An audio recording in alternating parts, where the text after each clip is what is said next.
நிச்சயம் பவித்ரா. கோவையில் 100 அடி சாலையில் திறந்து வைக்கப்பட்ட பாதாள சாக்கடையில் பெண் ஒருவர் விழுந்து காயமடைந்த சம்பவம் பொதுமக்களை சோகத்தில் ஏற்படுத்தியது.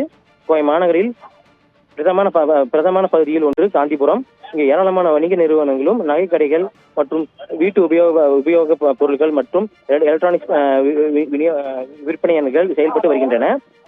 இதனால் காந்திபுரம் பகுதியில் எப்பொழுதும் மக்கள் நடமாட்டம் போக்குவரத்தும் நெரிசல் மிகுந்த காணப்படும். இந்த காந்திபுரம் 100 அடி சாலையில் இருபுறமும் அமைந்துள்ள கடைகளில் முன்புறம் பாதாள சாக்கடை அமைக்கப்பட்டுள்ளது. சில நாட்களுக்கு முன்பு இப்பகுதியில் பாதாள சாக்கடை தூர்வாரப்பட்டது. ஆனால் தூர்வாரப்பட்டு திறக்கப்பட்ட பாதாள சாக்கடை மீண்டும் மூடப்படவில்லை. இது குறித்து அப்பகுதி மக்கள் சுகாதாரத்துறை அதிகாரிகளுக்கு பல முறை புகார் தெரிவித்து எச்சரித்துள்ளனர். ஆனால் அந்த புகாரின் பெயரில் எந்தவித நடவடிக்கையும் மேற்கொள்ளாமல் அதிகாரிகள் அலட்சியமாக இருந்துள்ளனர். இதனிடையே அவ்வழியாக நடந்து சென்ற இளம் பெண் ஒருவர் திறந்து கிடந்த பாதாள சாக்கடை குழியை கவனிக்காமல் திடீரென குழிக்குள் விழுந்தார். இதனால் அந்த பெண்ணுக்கு காலில் பலத்த காயம் ஏற்பட்டது.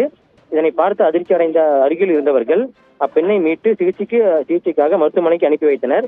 தற்போது அப்பெண் சாக்கடை குழியில் விழும் சிசிடிவி காட்சி வெளியாகி வைரலாகி வந்தது. இது பொதுமக்கள் மத்தியிலும் அதிர்ச்சியும் ஏற்படுத்தியது. இது தொடர்பான செய்தியானது வெளியான அடுத்து கோவை மாநகராட்சி ஆணையர் சிவகுரு பிரபாகரன் சம்பந்தப்பட்ட அதிகாரிகளை கடிந்துள்ளார். உடனடியாக திறந்து கிடந்த பாதாள சாக்கடை குழியை மூட உத்தரவிட்டார்.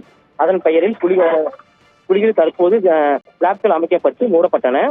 மாநகரின் பல்வேறு பகுதிகளில் இது போன்ற சாக்கடை குழிகள் மூடப்பட்டாலும் சுகாதார பணிகள் மேற்கொள்ளப்படாமல் இருப்பதால் பொதுமக்கள் வெறும் வேதனை அடைந்துள்ளனர்.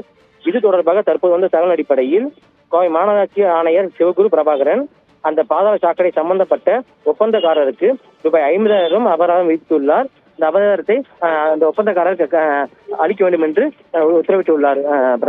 பவித்ரா.